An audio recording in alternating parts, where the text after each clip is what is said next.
Hey there, and welcome to this explainer.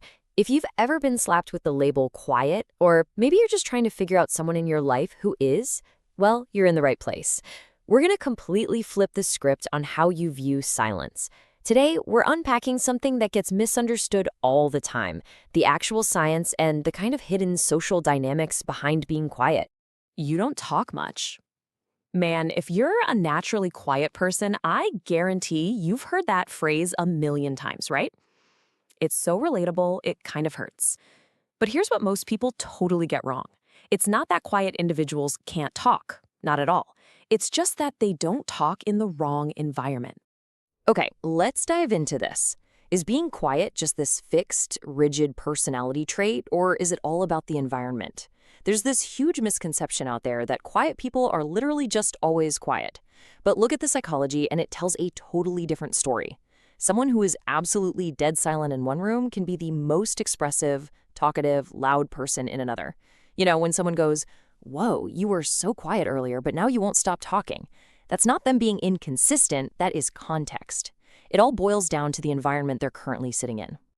So we need a massive paradigm shift here. Society usually jumps to the worst conclusions, assuming quiet folks are just shy, super socially awkward, unfriendly, or honestly even egotistical, like they think they're better than everyone else. But the psychological reality? It's the complete opposite. Quietness is actually driven by things like context, trust, comfort, and alignment. They engage when they feel a real, genuine connection, and they totally check out when they don't. Moving into Section 1, the role of context and environment. Basically, where they are really matters. Think about it. When the vibe in a room just feels off, maybe there are forced, awkward conversations, a lot of fake energy, or people trying way too hard to be liked, it's just draining, right? Well, quiet individuals, they don't force it. They aren't going to put on this fake mask just to blend in or match the room's chaotic energy. Instead, they naturally pull back and observe. And it's not because they're feeling awkward, it's because they are hyper-aware of the energy in the room. All right, Section 2, the psychological mechanics. Let's look at the actual science of silence. Psychologists explain this using a really fascinating concept called social filtering. Basically, this is the unconscious process of automatically filtering where you're going to invest your words, and it's entirely based on comfort and genuineness. Quiet people use this all the time. It's like their internal radar, assessing whether a social interaction is actually worth spending their mental and emotional energy on way before they ever open their mouths. And while that radar is sweeping, these are the exact questions bouncing around in their heads. Is this actually worth my energy? And are these people being genuine with me? These are the ultimate gatekeeper questions. And here is the big takeaway. If the answer is a hard no to either of those, boom, they limit what they say. But catch them with the right people they actually trust, and there's no holding back. They'll joke around, share deep opinions, and speak entirely freely without overthinking a single syllable. So the crucial point is psychological safety. We're talking about that feeling of being totally safe from judgment, from rejection, or from having your words twisted around. For a lot of quiet folks, silence is literally a psychological shield. They use it to protect themselves when that feeling of safety is just missing from a room. If there's even a hint that their words might be ignored or judged, they'd rather just keep quiet. So they aren't being weak, they're actually actively protecting themselves.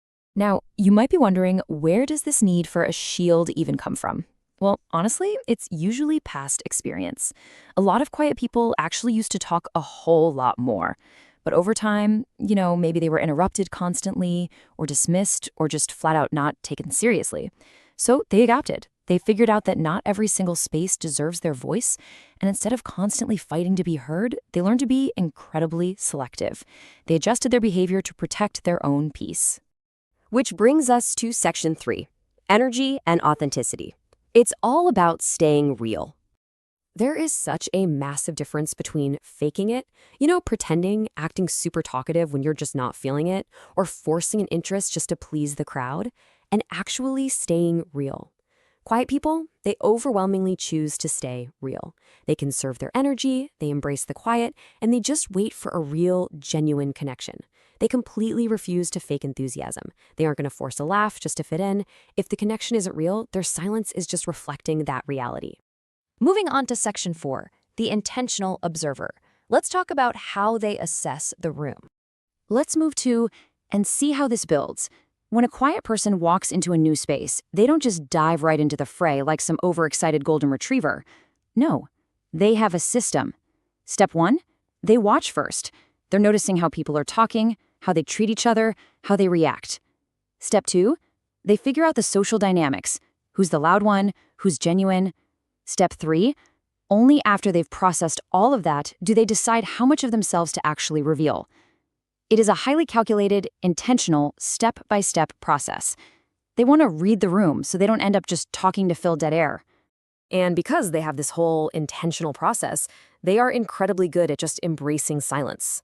They really don't feel that burning need to be liked by absolutely everyone. Actually, they are perfectly fine with being misunderstood by some folks if it means they get to stay true to who they are. Because they aren't constantly explaining themselves, sure, people make wrong assumptions. But quiet people, they just let those assumptions be. And honestly, they are completely comfortable with long, quiet pauses. Listen, if you're watching this explainer right now and you're relating hard to this, I really want to validate you here. Your silence is not awkward. It is a completely normal baseline. You don't measure a connection by how much noise is being made, but by how real it actually feels. Now, what's really interesting about this slide is the incredible strength hidden right here. When quiet people finally do choose to speak up, they have already thought about it from every angle, which makes their words carry significantly more weight. Because they filter, because they observe, and because they wait for the absolute right moment, that occasional speaking is a massive strength. It's pure intentionality. They've already decided that what they are about to say truly matters. And that, my friends, is exactly why when they finally do speak, everybody else tends to stop and really listen. I want to leave you with this really powerful final thought. The wrong environment can silence even the most expressive person. Think about that. You are only ever seeing one side of someone, the side that specific environment actually allows them to show. Our environments shape our voices, literally. So the next time you meet someone who comes off as quiet, ask yourself, is it really them or is it the room? Thanks so much for joining me for this explainer today, and I'll see you next time.